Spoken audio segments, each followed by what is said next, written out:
Señor Dios, todos estamos muy necesitados de ti esta mañana, Señor. Gracias porque pues tú recibes nuestras oraciones, nuestros cantos, una lectura de las Escrituras, Señor, como adoración hacia ti. Ayúdanos ahora, te rogamos, por favor, a adorarte a través de la recepción de tu palabra, Señor.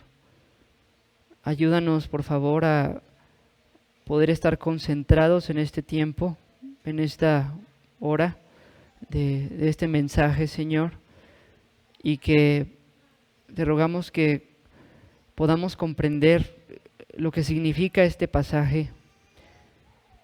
Pero sobre todo, Señor, rogamos que tú tengas, Señor, a bien aplicar este texto a nuestro corazón.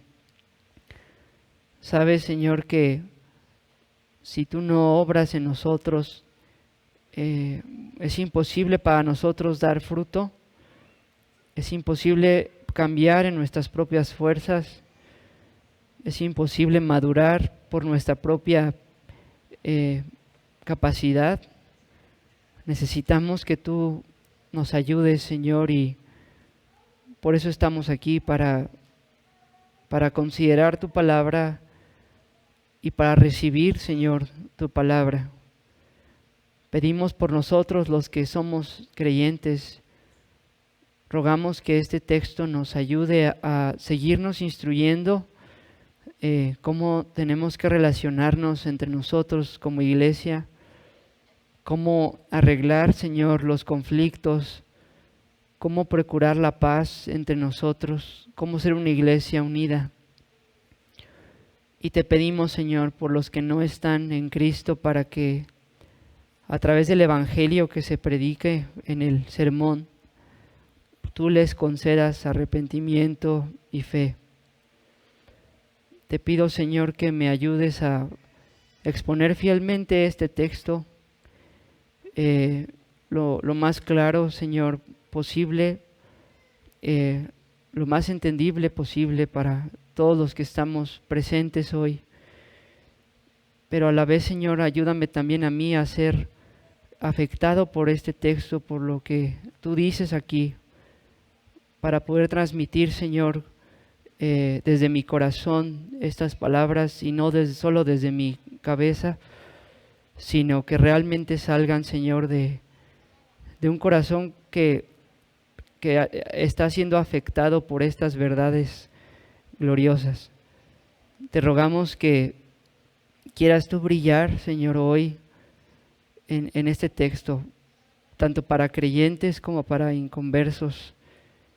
Y quieras tú, Señor, exaltarte y mostrar tu hermosura, Señor, tu gloria. Pedimos todo esto en Cristo. Amén.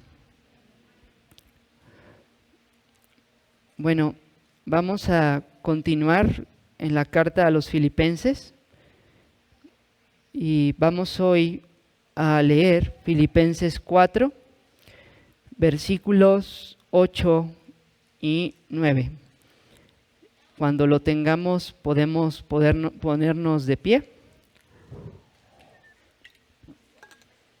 para leer juntos nuestro pasaje. Filipenses capítulo 4, versículo 8 y 9. Dice así la palabra del Señor. Por lo demás, hermanos, todo lo que es verdadero, todo lo honesto, todo lo justo, todo lo puro, todo lo amable, todo lo que es de buen nombre, si hay virtud alguna, si hay algo digno de alabanza, en esto pensad. Lo que aprendisteis y recibisteis y oísteis y visteis en mí, esto haced, y el Dios de paz estará con vosotros. Amén.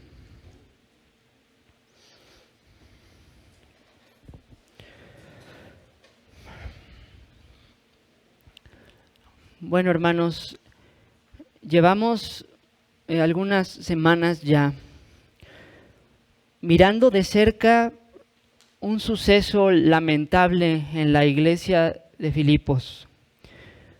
A lo largo de la carta estuvimos tratando el tema de la unidad, el tema de la importancia de una iglesia unida, pero cuando llegamos aquí al capítulo 4 empezamos a ver este tema desde un punto de vista muy cercano y descubrimos que muy probablemente estos asuntos de la falta de unidad en esta iglesia tenían que ver con dos hermanas.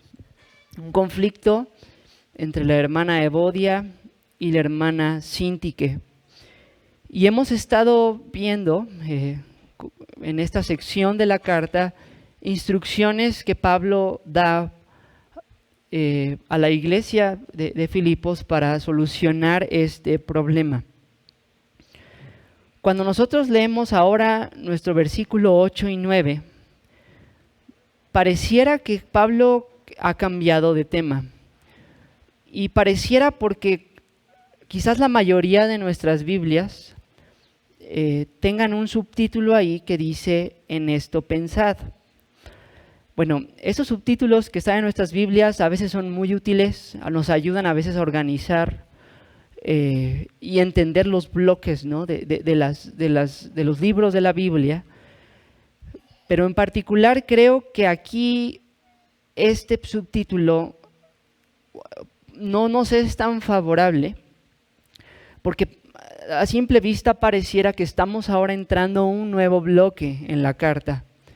Pareciera que el tema de Body Sinti que se cierra ahí en el versículo 7, y que ahora versículo 8 y 9 pareciera ser otra cosa, otro tema. De hecho, así, ese subtítulo de "en esto pensad" pareciera comunicar eso.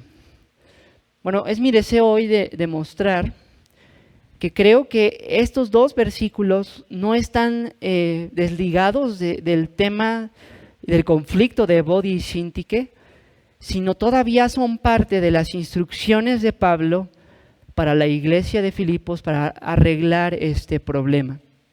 Conforme avancemos en el texto, voy a estar haciendo conexiones para que veamos cómo son parte del flujo del argumento que Pablo viene diciendo, y ver estos dos textos con esa luz creo yo que nos va a ayudar mucho a entenderlos y aplicarlos a nuestra vida. Para la estructura, hermanos, de nuestro pasaje, de cómo vamos a abordarlo hoy, vamos a hacerlo mediante 2 puntos nada más. Hay 2 cosas que creo yo que hay en nuestro texto, en nuestro pasaje, que corresponden de hecho a los 2 versículos. En el versículo 8 tenemos un mandamiento y en el versículo 9 tenemos una promesa. Esos básicamente va a ser nuestras secciones, nuestros puntos de nuestro pasaje en este sermón de este día. Así que vamos a abordar, hermanos, con ayuda del Señor, nuestro pasaje. Vamos a nuestro primer punto, que es el mandamiento, y vamos a leer nuevamente versículo 8. Dice: "Por lo demás, hermanos, todo lo que es verdadero, todo lo honesto, todo lo justo, todo lo puro, todo lo amable, todo lo que es de buen nombre, si hay virtud alguna, si algo digno de alabanza, en esto pensad". Digo que este versículo es un mandamiento porque allí al final dice "en esto pensad". Es el verbo aquí "pensad", y la construcción de la oración está construida de tal manera de que se ve claramente que es una orden del apóstol Pablo. Filipenses, piensen en estas cosas. Y lo que está al principio del versículo es la descripción de en qué deben ellos pensar. El mandamiento que Pablo da aquí a la iglesia de Filipos es pensar. Y aquí es donde vamos a hacer nuestra primer conexión para que veamos cómo esto de pensar no es algo nuevo, no es una nueva idea que Pablo está manejando aquí, sino que fluye bien en el argumento de nuestro texto desde arriba. Si ustedes recuerdan, en el sermón anterior, nosotros vimos cómo Pablo recetó para el problema del afán que estaban viviendo los filipenses por el problema de Bodi y Sintique. Pablo recetó la oración. Les dijo que ellos tenían que orar y su oración tenía que ser con ruegos, ¿no? Con peticiones, ruegos por esta situación, junto con acción de gracias. Y Pablo prometió, inspirado por Dios, en el versículo número 6 al final, en el versículo 7, que la paz de Dios que sobrepasa todo entendimiento, guardaría sus corazones y sus pensamientos en Cristo Jesús. Hice un énfasis ahí en la palabra pensamientos, porque es muy curioso que Pablo está prometiendo que después de que ellos se dediquen a la oración, la paz de Dios va a cuidar como una fortaleza sus corazones y pensamientos en Cristo Jesús. Y ahora nos habla Pablo en versículo 8 de pensar. Creo yo que el versículo 7 se menciona en los pensamientos y que en el versículo 8 también nos muestra un claro hilo ahí, una clara continuidad de argumento y de pensamiento que Pablo tiene. Es muy interesante que Pablo describió aquí, en el versículo 7, la paz de Dios como algo que sobrepasa todo entendimiento, que sobrepasa todo pensamiento, podríamos incluso traducirlo así. Pero es importante entender que esta paz, que es incomprensible en un sentido, porque es extraordinaria, como es que puede haber paz de Dios en medio de circunstancias adversas, es importante ver cómo esta paz incomprensible no es una paz sin intelecto o sin mente. No es una paz donde los pensamientos se arrojan por la ventana. No es una paz donde el acto intelectual o lógico o de pensamiento no esté involucrado, sino nuestro versículo 8 nos muestra de hecho cómo funciona esto de que la paz de Dios guarde nuestros corazones y pensamientos en Cristo Jesús. Cómo luce una mente en la que la paz de Dios gobierna. Cómo luce una manera de pensar en la que la paz de Dios guarda y reina y protege. Bueno, luce como dice nuestro versículo 8.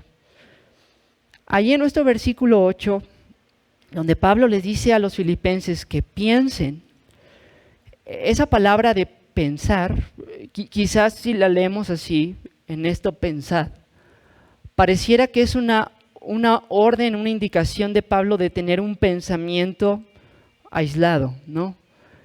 Pero nuestra palabra pensar aquí en el griego tiene esta idea de un pensamiento continuo. De hecho, la Nueva Biblia de las Américas ayuda, en mi opinión, más porque dice mediten, en esto mediten. La idea de Pablo aquí es fijar la mente en algo, ocupar la mente en algo constantemente. Hay 8 cosas que Pablo menciona aquí en los que una mente guardada por la paz de Dios debe pensar. Dice aquí nuestro versículo 8, todo lo que es verdadero, todo lo honesto, todo lo justo, todo lo puro, todo lo amable, todo lo que es de buen nombre, si hay virtud alguna, si hay algo digno de alabanza, en esto pensad. Pablo menciona 8 cosas que deben reinar en los pensamientos de una mente que es guardada por la paz de Dios, de una mente que se ha dedicado a la oración y que se encuentra en esta paz del Señor. Y bueno, Pablo no define aquí de qué está hablando, porque en un sentido todos tenemos una idea de qué es lo verdadero, qué es lo honesto, qué es lo justo, qué es lo puro, lo amable, lo de buen nombre, qué es la virtud y lo que es digno de alabanza. Pero es importante que veamos estos conceptos, ya que vimos que sí hay conexión en nuestros pasajes, lo que vimos la vez pasada y ahora. Es importante que veamos estos conceptos a la luz del problema de Evodia y Síntique. Por ejemplo, todo lo que es verdadero. Hermanos, ¿no es cierto que cuando hay un conflicto con alguien, y particularmente con un hermano, no es cierto que nuestros pensamientos muchas veces se fijan y meditan en cosas que no son ciertas? Cuando hay un conflicto entre hermanos, normalmente surgen por estos conflictos del corazón, por estos conflictos del alma, pensamientos falsos, pensamientos que no son ciertos. Y nosotros tendemos, cuando surgen esos pensamientos, a abrazarlos, a creérnoslos, a creer cosas que ni siquiera son ciertas, ¿verdad? Y estamos ahí masticando esas mentiras. Y eso obviamente contamina los afectos más y más y crea más y más ruptura entre los hermanos. Así que por eso Pablo le dice a los filipenses que piensen en lo verdadero. Por ejemplo, luego dice todo lo honesto. Aquí nuestra palabra honesto puede traducirse también como digno. Es una palabra griega que podría también ser traducida de esa forma, y así lo traduce, de hecho, la Nueva Biblia de las Américas. Todo lo digno. Y lo que pasa aquí, hermanos, es que cuando nosotros tenemos un problema con un hermano, normalmente no vemos las cosas honorables o dignas del hermano, sino que nos enfocamos en las cosas que no son honorables y que no son dignas en nuestra opinión, que no son valiosas en nuestra opinión. Y en lugar de apreciar lo digno que hay en la vida del hermano, tendemos a estar masticando lo que según nosotros no es digno en la vida de él. Y lo mismo podemos decir en la siguiente palabra, todo lo justo. Normalmente cuando hay un problema con un hermano, en nuestra mente empezamos a acusar de injusticia al hermano. Empezamos a pensar, que eso que hizo estuvo mal, no fue justo. Quizá no tenemos todo el contexto, quizá no supimos la situación en la que el hermano estaba o está. Ni siquiera a veces nos esforzamos en tratar de comprender sus decisiones o sus acciones, sino rápidamente decimos, eso fue injusto, y masticamos eso en nuestra mente y nuestros afectos se desvían. Todo lo puro. Normalmente, cuando hay conflictos con un hermano, acusamos de impuros los motivos y las intenciones de nuestro hermano. Aunque sus acciones externamente se vean bien, aunque externamente lo veamos o los veamos servir en la iglesia, los veamos dedicarse, vienen sospechas a nuestro corazón.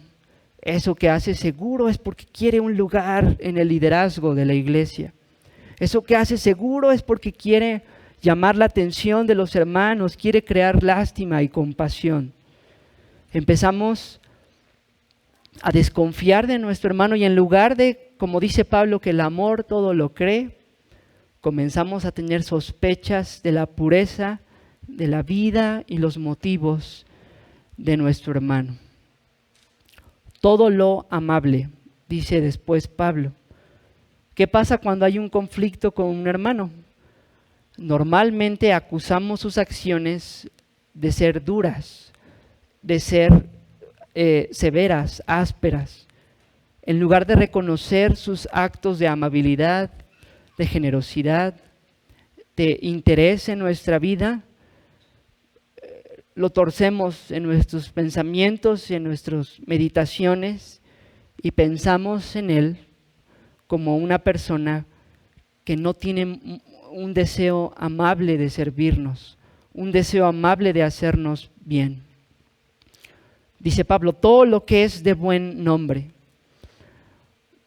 todas las cosas que son elogiables o loables en el testimonio y en la vida de nuestro hermano, normalmente cuando hay un conflicto, lo que hacemos es despreciarlas y no prestarles atención. Si no prestamos atención a lo que en nuestra opinión es algo de mala reputación, algo que no merece un buen nombre.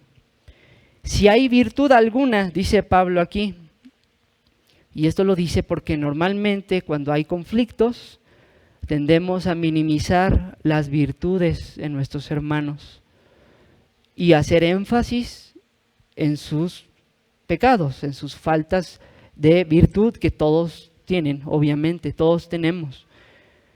Y en lugar de hacer el énfasis en lo que es virtuoso en su vida, hacemos el énfasis en lo que no lo es. Finalmente dice Pablo, si hay algo digno de alabanza. Y esto lo dice Pablo porque cuando hay conflictos entre hermanos, tendemos a privar de la alabanza a nuestro hermano, ¿no?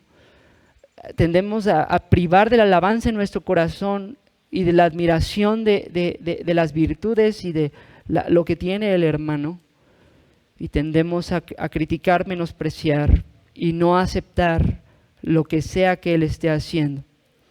Así que si ustedes pueden ver esta lista que Pablo da de pensamientos, todo lo que es verdadero, lo honesto, lo justo, lo puro, lo amable, lo que es de buen nombre, y la virtud y algo digno de alabanza, pudiéramos resumir diciendo que el argumento de Pablo es esto.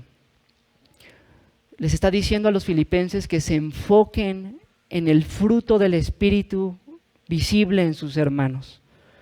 En lugar de enfocar sus pensamientos en los pecados de sus hermanos, en las malas actitudes, en las cosas que ellos consideran equivocadas, Pablo les dice que se enfoquen, que mediten, que piensen en todo lo que sea verdadero en sus hermanos, todo lo que sea honesto, todo lo que sea justo, todo lo que sea puro, lo amable, todo lo que sea de buen nombre, todas sus virtudes y todo lo que sea digno de alabanza.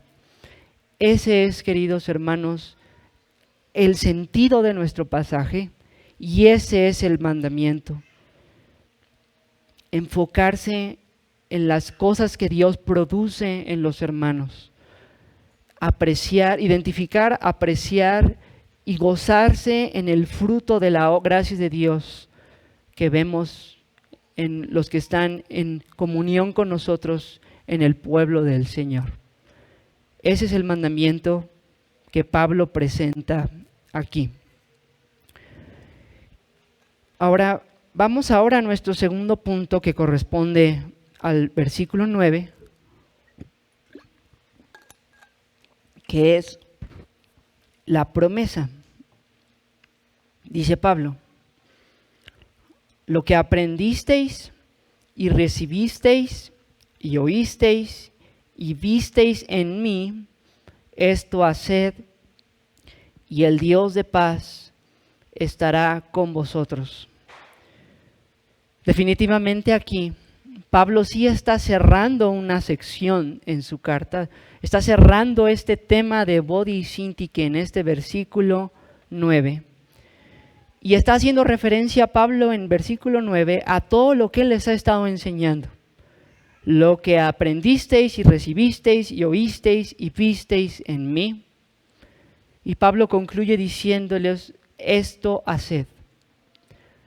Está recordándoles Pablo todas las instrucciones que les ha dado para tratar este problema de la unidad, incluyendo la que acabamos de ver, de guardar los pensamientos.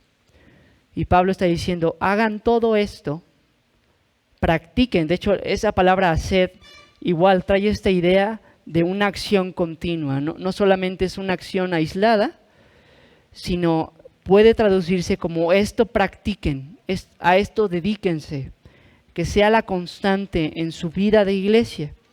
Y la promesa que Pablo da aquí es: el Dios de paz estará con vosotros. Y aquí tenemos otra evidencia de que nuestro texto tiene total relación con lo que hemos visto de Bodia y Syntyche. Porque esto de que el Dios de paz esté con ellos tiene toda relación con la paz que sobrepasa todo entendimiento, de la que habló Pablo en el versículo 7.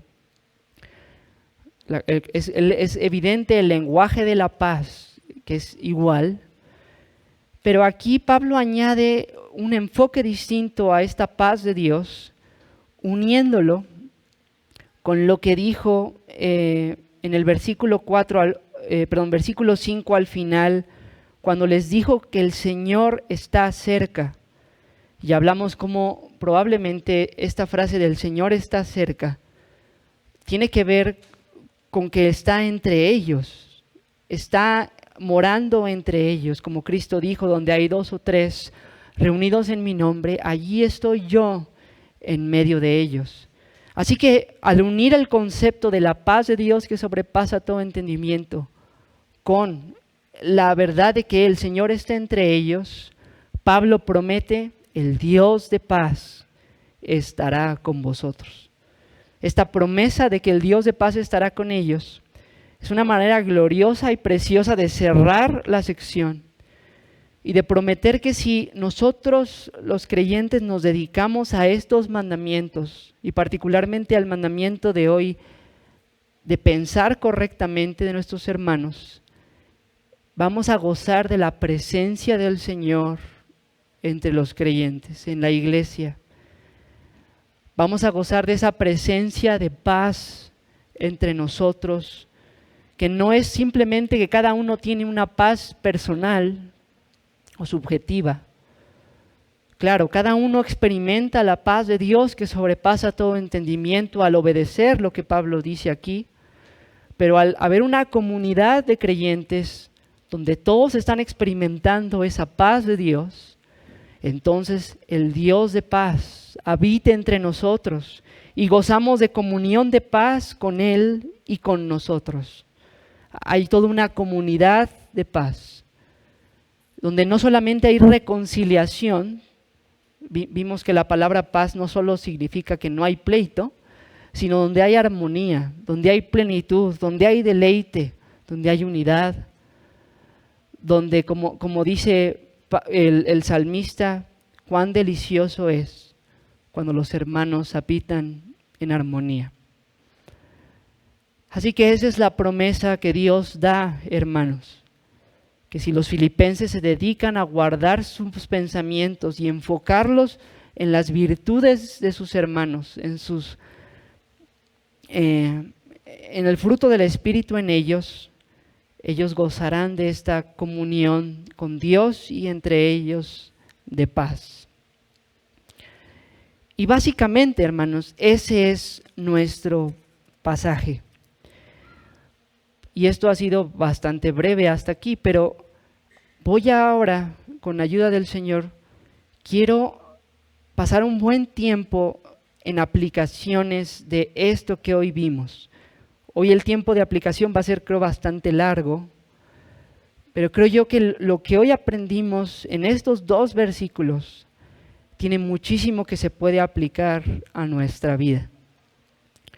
Primeramente, para nosotros los creyentes, queridos hermanos, sí quiero ser muy enfático, como la vez pasada también lo comentamos, que estos mandamientos que Pablo hace no están anulando Mateo 18. Mateo 18, como algunos de ustedes sabrán, es esta parte en la Biblia justamente donde Cristo dijo que Él está cuando 2 o 3 estén reunidos en su nombre. Ahí Cristo enseñó que cuando hay un conflicto entre hermanos, debemos ir con nuestro hermano y hablar. Entonces, de entrada pareciera que estos mandamientos que Pablo da están contradiciendo, ¿no? Por un lado, Cristo nos dice: habla con tu hermano, y si no te escucha, trae más hermanos a la plática para atenderlo. Pero aquí Pablo parece que nos lleva lejos de eso. Pablo parece que nos lleva a orar, nos lleva a rogar al Señor, nos lleva a recibir la paz de Dios y nos lleva a enfocar nuestra mente en las virtudes de nuestro hermano. Y uno pudiera decir, bueno, pues eso no se ve como lo que dijo Cristo de Mateo 18. Pero la verdad, hermanos, es que claro que sí tiene todo que ver. Lo que está diciendo Pablo aquí no contradice la enseñanza de nuestro Señor, sino que nos está instruyendo qué tenemos que hacer antes de hablar con nuestro hermano, de seguir el paso de Mateo 18. Evodia y Síntique definitivamente estaban en un conflicto que no se habían podido arreglar y muy probablemente ya habían hablado, muy probablemente ya se habían dicho, es que tú, Evodia, hiciste esto y tú, Síntique, hiciste lo otro y esto y que el otro y que esto que el otro y seguramente habían hablado y se había hecho un problema mayor. La manchita que había caído ahí y ahora ya estaba toda embarrada, por poner una imagen, ¿no? El hablar entre Evodia y Síntique, lejos de arreglar, pareciera que empeoró el problema y que lo hizo más grande. Creo yo que lo que Pablo está diciéndonos aquí es que antes de hablar con nuestro hermano, nuestro corazón tiene que estar en paz. Nuestro corazón tiene que estar en sosiego. Y no me dejarán mentir, todos nosotros los que somos creyentes, alguna vez creo yo hemos experimentado esta gran tragedia de cómo cuando pasa algo que nos disgusta, que nos molestó, que esto o que el otro, nuestras emociones se empiezan a efervecer, ¿no?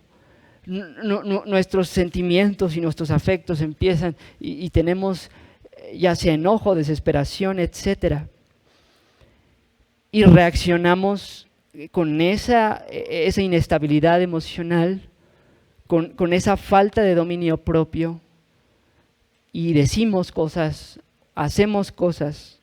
Pasan unas horas donde ya estamos más calmados, donde ya tenemos más tranquilidad, y ahora ya podemos ver bien, ahora podemos ver la situación mejor y nos damos cuenta que lo que hicimos fue algo muy malo. Nuestra respuesta fue imprudente, fue una respuesta ofensiva que hirió a nuestro hermano, que lo lastimó, que herimos a alguien por quien Cristo murió. Entonces, lo que Pablo está diciendo aquí es, cuando hay estos roces, cuando hay estos conflictos, antes de ir directo, que tú me hiciste esto, que tú me hiciste el otro, debemos, como lo vimos hace 2 ocasiones, ser gentiles con nuestro hermano. Nuestra gentileza sea conocida de todos los hombres. Debemos llevar el asunto a la oración, el asunto delante de Dios. Debemos agradecer a Dios porque está obrando en nosotros aún en medio de esta situación. La paz de Dios va a venir y en esa paz de Dios debemos esforzarnos por identificar las virtudes de nuestro hermano, identificar las cosas buenas que Dios ha producido y está produciendo en él, cómo ha crecido, cómo ha avanzado en su peregrinaje. Y ahora que ya vemos la obra de gracia en la vida de nuestro hermano, ahora que tenemos paz en nuestro corazón, estamos listos para ir con nuestro hermano y con un corazón calmado, apacible, decirle: hermano, veo muchas virtudes en ti, veo muchas cosas buenas que Dios está haciendo, pero pasó esto que me preocupa, y no lo digo por ofender ni por hacerte sentir mal, sino porque te amo y quiero que crezcas. Y entonces se une perfectamente lo que dice Pablo aquí y lo que dijo nuestro Señor de cómo tratar conflictos en la iglesia. Así que no estamos negando que haya que hablar, sino esto es el paso previo, hermanos, antes de hablar. Antes de explotar, de ofender, de herir, de lastimar, debemos enfocar nuestros pensamientos en las cosas buenas que hay en nuestros hermanos, porque ciertamente las hay. Aun si fuera el hermano más inmaduro entre nosotros, Dios es fiel, hermanos. Dios produce en todos los creyentes una vida de santificación. Y aunque el hermano sea muy inmaduro, hay evidencia de la gracia de Dios en él. Así que claro que hay cosas en qué pensar, en qué meditar de las virtudes que tiene y qué apreciar y en qué gozarnos por la obra de Dios en nuestro hermano. Así que esa es la primera aplicación de la que quería hablar. La segunda aplicación, hermanos, responde a la pregunta de, bueno, esto es un asunto entre creyentes, ¿no? Evodi y Síntique claramente eran creyentes. Pablo les dice que son colaboradoras, que han trabajado con él en el Evangelio. Pero ¿podremos acaso tomar algo de aquí y aplicarlo a nuestras relaciones con incrédulos? Bueno, no cuadra todo, ¿verdad? Porque pues un incrédulo no tiene una obra de gracia en su corazón como para apreciar en él virtudes del Espíritu, fruto del Espíritu en su vida, ¿no? Un inconverso no tiene fruto del Espíritu. Sin embargo, hermanos, un inconverso sí tiene influencias de la gracia común de Dios. Sabemos, y lo hemos visto ampliamente y lo vimos en el estudio de la confesión, de que el hombre en su estado natural, en su esclavitud al pecado como viene al mundo, en sí mismo no es capaz de ningún bien, estrictamente hablando de lo que es el bien. Y la única razón por la que hay personas morales en este mundo que no son cristianas, que no son todos asesinos seriales, ni todos son secuestradores, ni todos son narcotraficantes, no es porque esa persona sea mejor a otra persona inconversa, sino es porque Dios en su gracia común restringe el corazón de los hombres, los inclina a lo que Él quiere, para sus propósitos y sus planes. Entonces, mientras los inconversos no tienen virtudes y fruto del Espíritu, sí tienen una obra de la gracia común de Dios en ellos, que los restringe de ser los monstruos que podrían ser. Y queridos hermanos, en ese sentido creo que podríamos aplicar nuestro pasaje en nuestra relación con inconversos. ¿Y por qué quiero mencionar esto?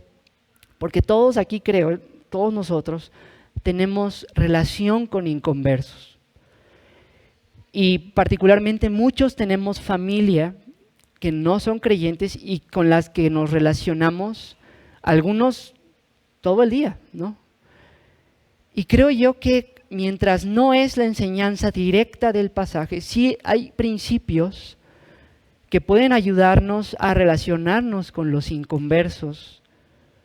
Es decir, cuando un inconverso nos ofende, y particularmente si es un familiar, nos ofende mucho más, nos duele mucho más, antes de explotar, ¿verdad?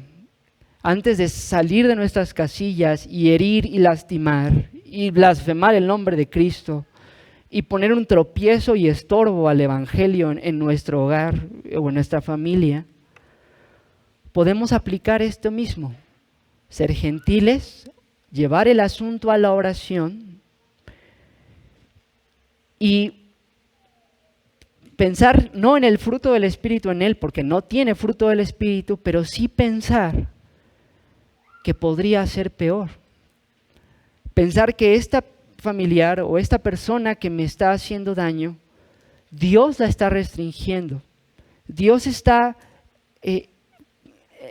controlando su depravación en ese sentido, no de que Dios la produzca, pero que Dios la está restringiendo. y podría tratarme mucho peor. Si Dios quitara su restricción de X o Y familiar que no es creyente, lo que sucedería es que esa persona me mataría. Y hemos visto momentos en la historia de la iglesia donde eso ha pasado. Cristo mismo lo dijo, que el padre se levantará contra el hijo, que la madre contra la hija, porque eso es lo que un corazón depravado y esclavizado al mal hace sin restricción divina con un creyente. Hay odio, hay rencor, hay una enemistad perpetua entre la simiente de la mujer y la simiente de la serpiente, como dijo el Señor en el huerto del Edén. Y el impulso natural del hombre es odiar a Dios y odiar a los que están con Dios. Así que, querido hermano, la próxima vez que tu familiar, que tu amigo inconverso te hagan daño, te hieran, te lastimen, te insulten, te hagan sentir mal, lleva el asunto a la oración y enfoca tus pensamientos en que podría ser peor y agradece a Dios que, aunque quizás no es creyente, por ejemplo en mi caso, tengo un papá que siempre me apoyó, siempre vio por mí, quizás no es creyente, pero siempre se sacrificó por mi bien, siempre fue diligente en su trabajo, siempre se puso a él en último lugar para darme a mí lo mejor, por ejemplo. O tengo un hermano que aunque no es cristiano, pero no es un hermano que me esté persiguiendo para matarme, sino que hasta cierto punto me respeta y se refrena cuando estoy con él, por ejemplo, ¿no? Y así podemos hablar de cada uno con sus familiares y sus amigos. Hermanos, agradezcamos a Dios porque aún restringe la maldad de nuestros familiares inconversos, de nuestros amigos inconversos, y que eso nos ayude a ser gentiles con ellos, amorosos con ellos, sabiendo que la única diferencia entre ellos y nosotros pues es Dios, porque si Dios no hubiera obrado en nosotros estaríamos igual o peor que ellos. Esa fue nuestra segunda aplicación.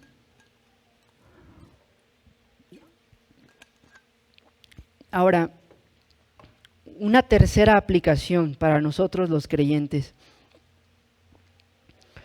La vez pasada que vimos nuestro texto de por nada estéis afanosos, vimos que mientras nuestro pasaje es claro de cuál es el contexto, de que está hablando del conflicto de Evodia y Síntique, vimos que otras partes de la Escritura nos permiten aplicar ese texto a toda nuestra vida, todas nuestras circunstancias, que en todos nuestros problemas podemos hacer lo que Cristo enseñó en el Sermón del Monte, lo que los salmistas hacen todo el tiempo, llevar sus cargas a Dios cada vez que hay aflicción, afán y ansiedad. Bueno, hermanos, curiosamente, nuestro pasaje, que hoy vimos, mientras tiene un sentido en particular al tema de Evodia y Síntique, al tema del conflicto entre hermanos, tiene una aplicación muy general, muy general, una aplicación que de hecho abarca toda la vida del creyente. Y creo que podemos recibir mucha bendición en esta mañana de esta aplicación en particular. Porque quizá hoy no tenemos un conflicto entre hermanos, ¿no? Quizá no hay algo con ningún hermano aquí en la iglesia y decimos, bueno, pues no recibí mucha aplicación. Gracias a Dios este texto puede abarcar toda nuestra vida en este sentido. Espero ser claro en cómo concluyo esto. Si ustedes se fijan aquí, hermanos, en este tema, en este conflicto de Evodia y Síntique, evidentemente había pecado, ¿no? Quizá la palabra pecado no aparece aquí, que diga Pablo, eso es pecado, pero es evidente para nosotros cuyas conciencias tienen la ley de Dios, que estaban pecando. Pablo tiene que decirle a Ebod y Síntique que sean de un mismo sentir, tiene que decir a la iglesia que trate el asunto porque hay pecado y se está permeando en la iglesia y hay toda una división por eso. Así que lo que está haciendo Pablo es ayudarle a la iglesia a lidiar con sus pecados, a mortificar el pecado. Esa frase quizás es muy común entre nosotros. Y es muy curioso, hermanos, que la manera en la que Pablo conduce a la iglesia a mortificar el pecado de la división es la manera básica en la que se debe practicar la mortificación de cualquier pecado. Cualquier pecado, para mortificarlo debemos seguir el mismo curso de acción, el mismo camino que Pablo está poniendo hoy delante de nosotros en nuestro versículo 8 y 9. Y para mostrarles esto, vamos rapidito a Romanos capítulo 8, versículos 5 al 13.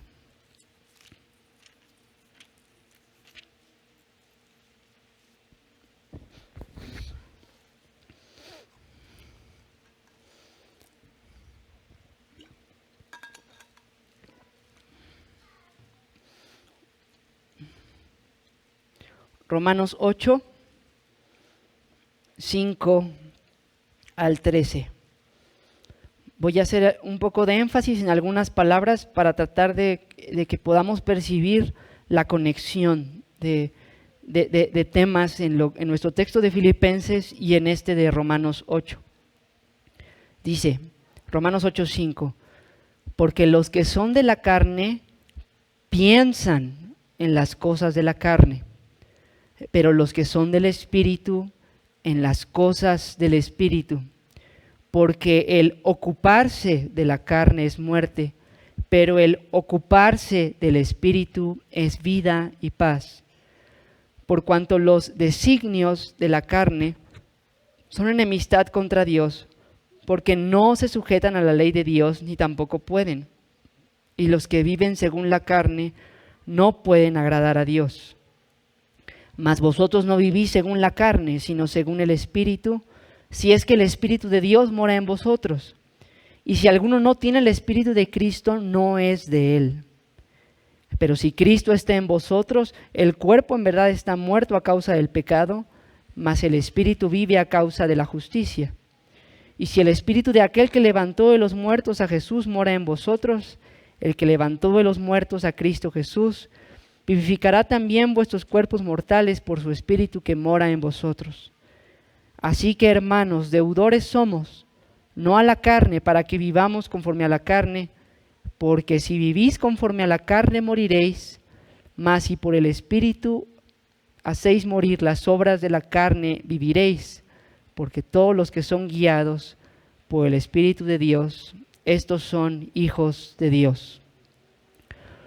Romanos 8:13, hermanos, es el pasaje clásico de la mortificación del pecado. Si vivís conforme a la carne, moriréis, mas si por el Espíritu hacéis morir o mortificáis las obras de la carne, viviréis. De hecho, es el pasaje base sobre el que John Owen desarrolló su libro, La mortificación del pecado, porque es el texto quizá más claro de las Escrituras de este tema. Pero fíjense cómo este texto, que es el más claro de la mortificación del pecado, versículos arriba, Pablo habla mucho de este asunto de los pensamientos. En el versículo 5 de Romanos 8 dice, los que son de la carne piensan en las cosas de la carne, los que son del Espíritu en las cosas del Espíritu. Y dice el versículo 6, porque ocuparse de la carne es muerte, pero el ocuparse del Espíritu es vida y paz. Y la palabra ocuparse ahí tiene el significado particular en el griego de ocuparse mentalmente, meditar. Un concepto pues muy similar al que encontramos en Filipenses, de meditar en todo lo bueno, justo, honesto, etc. Entonces es muy interesante. Luego versículo 7 aquí dice, por cuanto los designios, también se puede traducir la mente de la carne es enemistad contra Dios, porque no se sujeta a la ley de Dios ni tampoco pueden. Es muy interesante, hermanos, que este pasaje de Romanos 8:13, que habla de por el Espíritu hacer morir las obras de la carne, en su propio contexto nos explica que nosotros hacemos morir las obras de la carne ocupándonos en las cosas del Espíritu, pensando las cosas del Espíritu. Y lo que me impresiona es que esto que es la doctrina general de la mortificación del pecado, de cómo el pecado se trata antes que nada en los pensamientos, es justo lo que Pablo está aplicando en el tema de Evodia y Síntique. Hay división, Pablo dice, piensen bien, piensen lo que es correcto. ¿Y por qué, hermanos? Porque la Biblia nos presenta nuestras acciones ligadas a nuestros pensamientos. Nuestra práctica de acciones, nuestra voluntad está ligada a lo que pensamos. Y el orden es el siguiente: las Escrituras nos presentan los pensamientos que a su vez definen los afectos y estos a su vez la voluntad de la persona. Entonces, si yo quiero tratar con un pecado, yo no debo de ir a lo externo. Yo no debo de tratar, si yo quiero arreglar un problema con un árbol, por ejemplo, que tiene un problema en su fruto. El problema no se va a arreglar si yo, quito ese fruto malo y le pego con Durex uno bonito, ¿verdad? Lo que tengo que hacer es ir a la raíz de ese árbol, tratar con eso y entonces el fruto saldrá bien. Y así es la mortificación del pecado, hermanos. La mortificación del pecado tiene todo que ver con pensar bien, pensar en lo que es verdadero, lo que es honesto, lo que es justo, lo que es puro, lo que es amable, lo que es de buen nombre, cualquier virtud y lo que es digno de alabanza.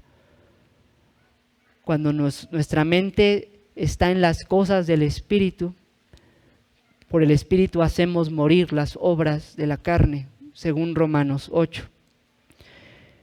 Entonces es impresionante que Pablo toma su doctrina de la mortificación del pecado y la aplica a un caso en particular.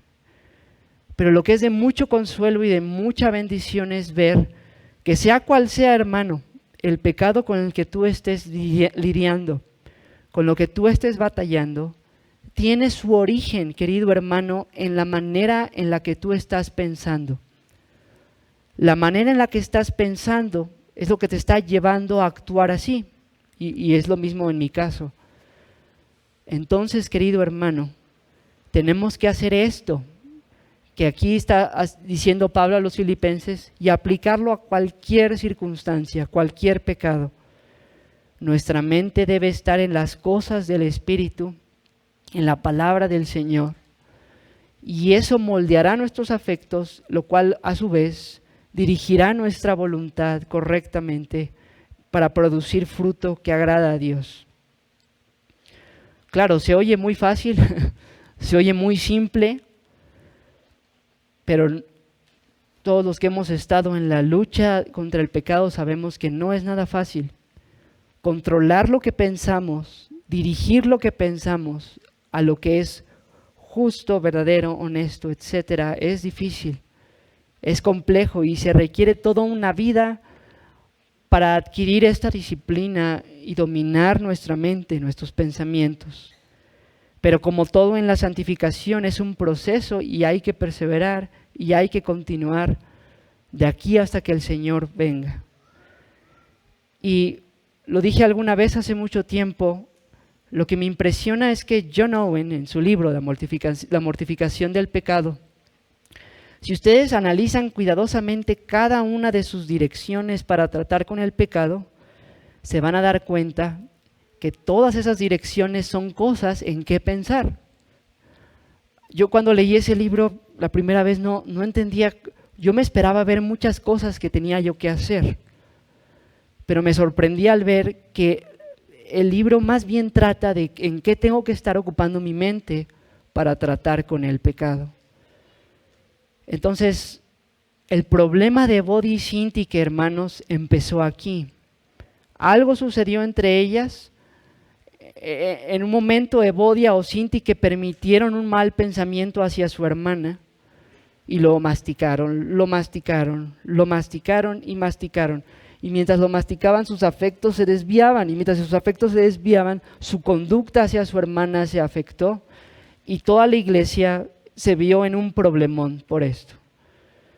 Entonces, queridos hermanos, tengamos mucho cuidado especial en nuestra mente. Y en esta oración y ruego, roguemos que Dios nos ayude a dominar nuestras mentes, a pensar lo que es correcto.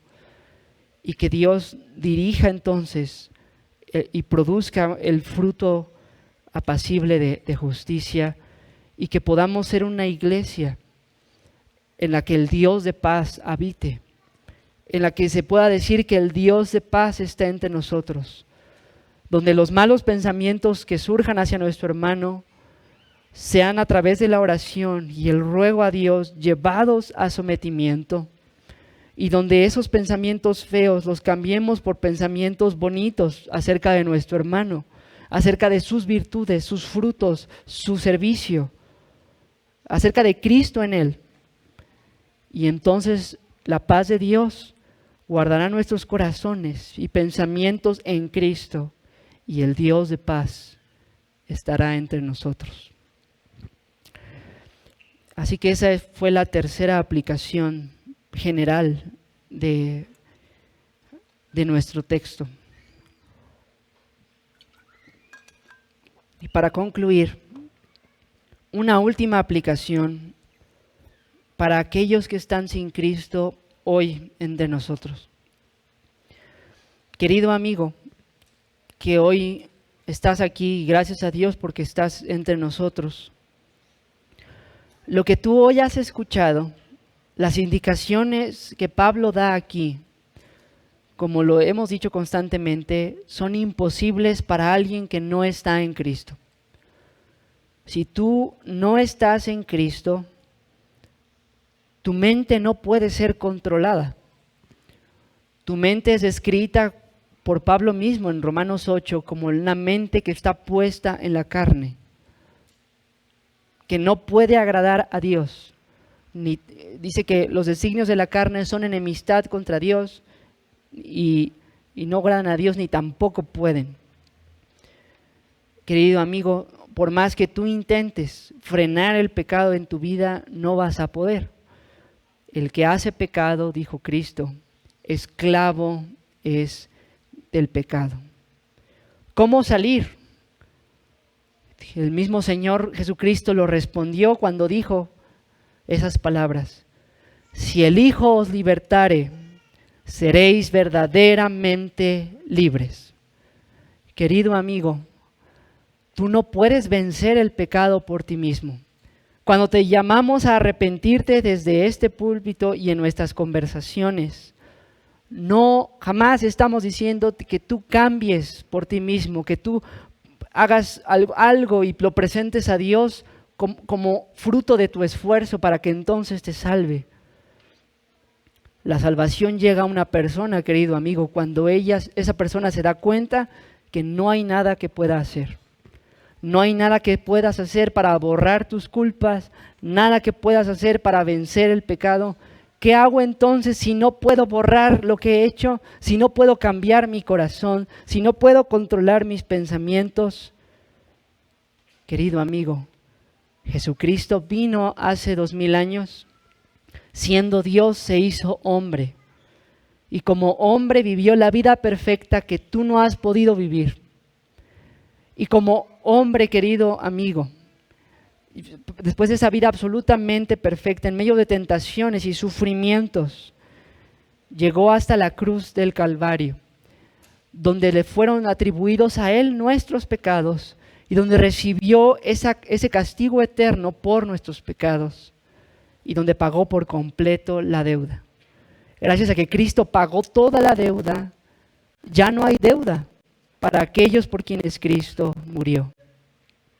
Después de que Cristo fue sepultado, la Biblia dice que Cristo al tercer día resucitó de los muertos precisamente porque Él venció el pecado, porque Él derrotó el pecado que para nosotros es imposible vencer.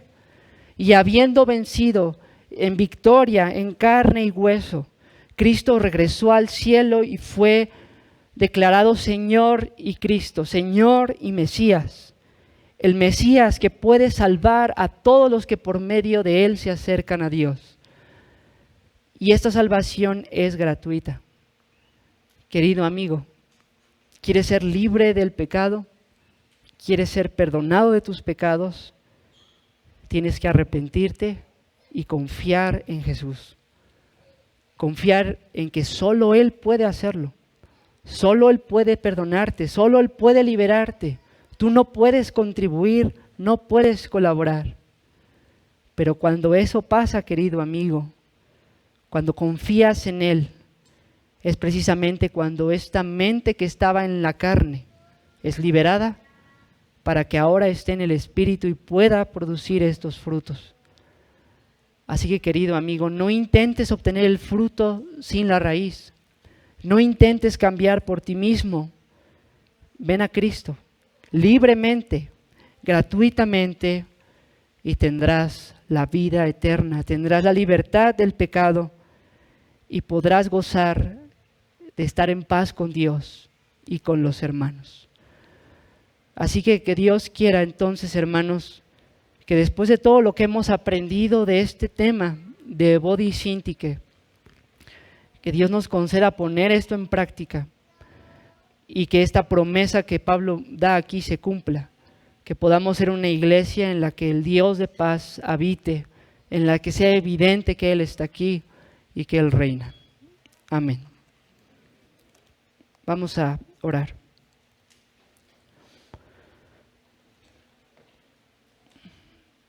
Señor Dios, te damos gracias por tu palabra.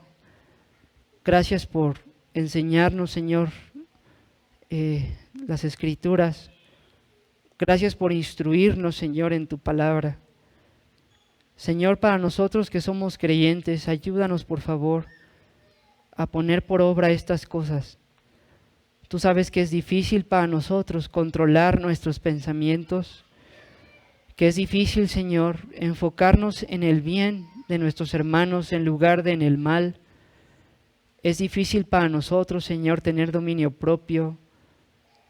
Así que rogamos a ti que nos ayudes porque necesitamos mucho de ti. Gracias porque en Cristo hay victoria, porque aunque es difícil, aunque cuesta, aunque toda la vida vamos a tener que crecer y madurar. Gracias, Señor, porque es posible precisamente crecer y madurar en Cristo, porque podemos crecer, podemos tener victorias, podemos salir adelante, Señor, en esta lucha contra el pecado. Pedimos que como iglesia local podamos ser una iglesia en la que sea claro y visible que tú, el Dios de paz, habitas entre nosotros. Y por otro lado, Señor, pedimos por los que no son cristianos, para que tú obres en ellos y para que ellos hoy puedan experimentar esa libertad de sus pecados, ese perdón de pecados en Cristo. Tú solo puedes traer a alguien a la salvación y te rogamos que así sea en este día. En nombre de Jesús, amén.